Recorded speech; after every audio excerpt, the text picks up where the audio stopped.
Matematik tahun 1 muka surat 10. Tulis 0 hingga 10. Aktiviti 1.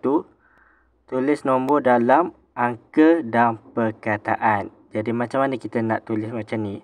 Jadi yang ni anda boleh nampak. Jadi kita kena lukis macam ni untuk 0. Garis macam ni. Dan macam ni satu lagi. Okey, ini adalah bentuk 0 ataupun kita panggil sifar. Jadi anda boleh lukis lagi 0. Bermula dari sini 0 dan 0 lagi, dan anda teruskan 0 0 0 0 ataupun sifar sifar sifar sifar. Okey, anda pula kena lukis perkataan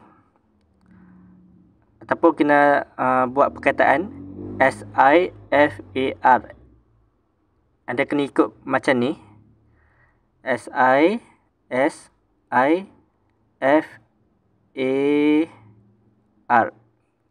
Sifar. Jadi anda teruskan SIFAR.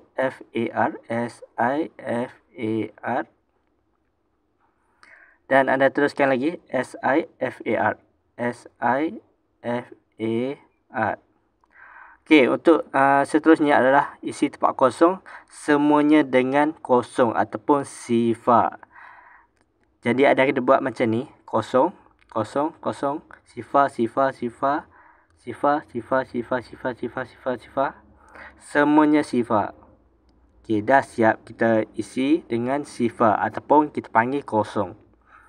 Seterusnya kita kena buat perkataan semuanya sifar macam ni. Seperti kita buat tadi, sifar, sifar. Semuanya dekat bawah ni. Seperti ni. Sifar, sifar, sifar, sifar, sifar. Okey. Dan anda teruskan sampailah siap. Sifar, sifar, sifar, dan sifar. Okey, last perenggan terakhir. Teruskan lagi. Sifar, sifar, sifar, sifar. Akhirnya kita sudah siap angka sifar ataupun kita panggil 0. Jadi ini adalah jawapannya. Matematik tahun 1 muka surat 10.